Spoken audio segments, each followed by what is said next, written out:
যুগল থেকে কেড়ে নেওয়া না হয়, আর কোন ইলিয়াস আলীর সন্তানকে যেন পিতৃহারা হতে না হয়, আর কোন ইলিয়াস আলীর মাকে যেন সন্তান হারা না হতে হয়। এই দেশে শান্তিপ্রিয় ভাবে আমরা বসবাস করব, এমন একটি ন্যায় ইনসাফ সাম্যের সমাজ আমরা গঠন করতে চাই। এজন্য ইনশাআল্লাহ আপনারা আমাদের সাথে থাকবেন তো?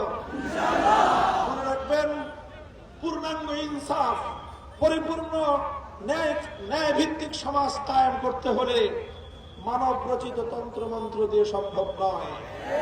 পরিপূর্ণ ইনসাফ, পূর্ণাঙ্গ ন্যায় বিচার প্রতিষ্ঠা করতে হলে একমাত্র উপায় হলো, যিনি এই পৃথিবী সৃষ্টি করেছেন, এই জমিনের সৃষ্টিকর্তা আল্লাহ প্রদত্ত রাজনৈতিক ব্যবস্থা বাস্তবায়ন করতে হবে। আল্লাহ প্রদত্ত রাজনৈতিক ব্যবস্থার নাম হলো আল্লাহর প্রতিনিধিত্বের ব্যবস্থা তথা আল্লাহর খেলাফতের ব্যবস্থা। এজন্য বাংলাদেশ খেলাফত মজলিস